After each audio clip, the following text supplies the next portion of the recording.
जादुई पेंसिल। एक बार की बात है, एक 9 साल का सोनू नाम का लड़का था। एक सुबह सोनू ने चाहा कि उसे स्कूल न जाना पड़े, क्योंकि उस दिन स्कूल में उसकी एक परीक्षा थी जिसके लिए उसने पढ़ाई नहीं की थी, क्योंकि वह अपने मोबाइल पर माइनक्राफ्ट खेलने में बहुत व्यस्त था। सोनू मोबाइल पर गेम खेलने में ही अपना सारा समय बर्बाद करता था।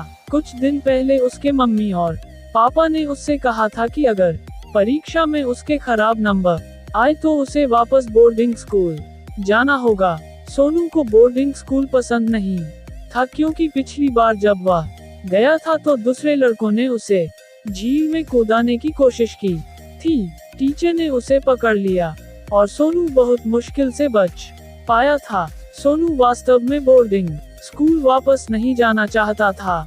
आज जब स्कूल जाने का समय हुआ तो सोनू ने घर पर ही रहने की गुहार लगाई, लेकिन उसकी माँ ने कहा नहीं, और उसकी माँ ने उसे स्कूल छोड़ दिया और उसे एक नई पेंसिल दी और उसके टेस्ट के लिए शुभकामनाएं दी। सोनू जैसे ही अपने क्लासरूम में पहुंचा, टीचर ने कहा कि टेस्ट लंच के बाद होगा। दोपहर के भोजन के समय सोनू ने वास्तव में बहुत कठिन पाए कि इतना कठिन कि वह खाना भी भूल गया। दोपहर के भोजन के बाद सोनू वास्तव में भूखा था। वह केवल भोजन के बारे में सोच रहा था। जैसे ही सोनू अपनी मेज पर बैठा, उसने खुद से कहा, काश मेरी पेंसिल मेरे लिए सब कुछ लिख देती और सभी उत्तर सही हो जाते। जब उसको टेस्ट पेपर मिला तो कुछ जादुई हुआ। उसकी पेंसिल ने उसके लिए जवाब लिखना शुरू कर दिया। सोनू चकित था और उसे बहुत राहत मिली।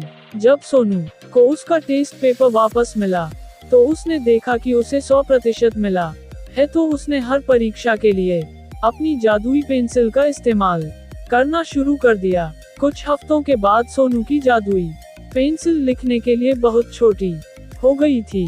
सोनू की टीचर ने उससे कहा कि इसे फेंक दो और एक नया ले आओ। सोनू इसे फेंकना नहीं चाहता था, क्योंकि वह जानता था कि यह जादुई पेंसिल है, लेकिन उसने वही किया जो टीचर ने कहा था।